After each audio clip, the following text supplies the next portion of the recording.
आप सभी के सामने 2025 का हिंदी का सजेशन लेकर आया हूँ और आप सभी को मैं बता देना चाहता हूँ, हमने जो 2024 का हिंदी का सजेशन दिया था उसमें 100% हमारा पढ़ा हुआ क्वेश्चन फंसा। 100%, 90%, 85% नहीं, 100 का 100% हमारा पढ़ाया हुआ क्वेश्चन फंसा है। इसलिए मैं 2025 में आप सभी को फिर से सजेस्टिव करने जा रहा हूँ। जिस तरह मैं आपको दिखा देना चाहता हूँ, यहाँ आत्मतरण कविता का मूल भाव हमने कहा था 2024 के लिए और ये 2024 में आया है। इसलिए ये 2025 के लिए इम्पोर्टेंट तो है नहीं, परंतु अगर आप क्लास वर्क करना चाहते हैं तो इसे तैयार कर सकते हैं। इस बार रैदास का मूल भाव और देश प्रेम से क्वेश्चन आएगा। नीड़ का निर्माण फिर कविता का क्या कहना चाहता है तथा इसका उद्देश्य। मनुष्य और सर्प से रहेगा। रामदास कविता का मूल भाव देखिए हमने दिया था तथा इसका उद्देश्य भी दिया था। उद्देश्य 2024 में आ चुका है, इसलिए आप इसका मूल भाव पढ़ लीजिएगा। नौरंगिया कविता का भी मूल भाव अच्छा है, इससे भी क्वेश्चन आया है 2024 में। 2024 में इसे 3 नंबर का क्वेश्चन दिया था, इसलिए ये 3 नंबर वाले क्वेश्चन में ये उतना इम्पोर्टेंट नहीं रहेगा ऐसा। उसने कहा था कहानी का चरित्र चित्रण में लहना सिंह का चरित्र चित्रण काफ़ी इम्पोर्टेंट है। नमक कहानी का मूल भाव, धावक भंबलदा का चरित्र चित्रण।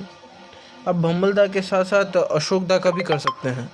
धूमकेतु के बारे में प्राचीन काल में क्या धारणा थी, ये भी इम्पोर्टेंट है। हेली ने धूमकेतु को क्या निष्कर्ष दिया, ये 2024 में हमारा पढ़ा हुआ क्वेश्चन आ गया। देखिए, धूमकेतु से डरना नहीं चाहिए क्यों, ये भी क्वेश्चन, ये सारे एक ही क्वेश्चन में है। बिस्मिल्लाह खां का मुहर्रम के प्रति लगाव, ये 2025 के लिए काफ़ी इम्पोर्टेंट है। बिस्मिल्लाह खां के जीवन पर गंगा जमुना का प्रभाव, ये सब क्वेश्चन पढ़ लीजिएगा क्योंकि अभी टाइम बहुत ज़्यादा है। आपके पास अभी बहुत टाइम है, आप अभी से तैयारी करिए जमकर। और यहाँ एकांकी से देखिए बनवीर, सोना और किरत बाड़ी का आपको चरित्र चित्रण करना है तथा दीपदान कहानी का एकांकी का उद्देश्य तथा उसके शीर्षक के बारे में व्याख्या करना है। उसके उद्देश्य और शीर्षक मैंने 2024 के लिए दिया था और ये 2024 में आ चुका है, इसलिए बनवीर, सोना और किरत बाड़ी का आप लोग तैयार करिए। और सबसे इम्पोर्टेंट ढाई माह का भी आप लोग तैयार करिए।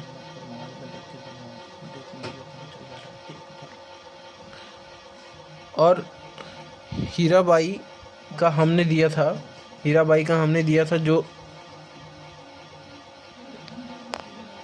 2024 में हमारा कॉमन पढ़ाया हुआ क्वेश्चन फंसा है, इसलिए ये इस बार हीराबाई का नहीं करके हीरामन का करिएगा। वो इस साल 2025 का एकदम मोस्ट इम्पॉर्टेंट क्वेश्चन है और वो फंसेगा ही फंसेगा। वो आपको 5 नंबर दिला के जाएगा।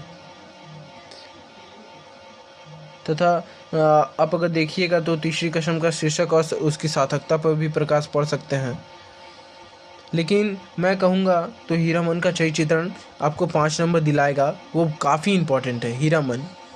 हीराबाई का 2024 में आ चुका है, इसलिए मैं आप लोग को सजेस्ट कर रहा हूँ कि आप लोग हीरामन के बारे में पढ़िए। तीसरी कसम में बस 2 ही कैरेक्टर हैं आपके, और वो 2 कैरेक्टर में आते हैं हीराबाई और हीरामन।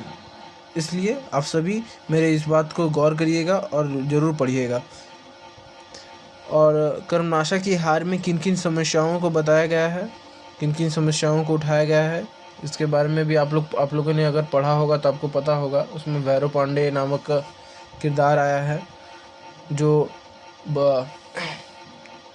सभी अंधविश्वासों को ठुकरा देता है। इसलिए और भैरव पांडे का चरित्र चित्रण भी 2025 के लिए काफ़ी इम्पोर्टेंट है। अपर्णा का चरित्र चित्रण तथा उद्देश्य और समस्या भी इसका देख लीजिएगा। मास्टर सिन्हा के जाल में वो कैसे फंस गई, ये सभी क्वेश्चन जो बच्चे तैयार कर लेंगे, समझिए उसका 2025 में 90% मार्क्स पक्का कवर हो जाएगा। इसलिए आप सभी से मेरी यही उम्मीद है कि आप सभी मन लगा के पढ़ें।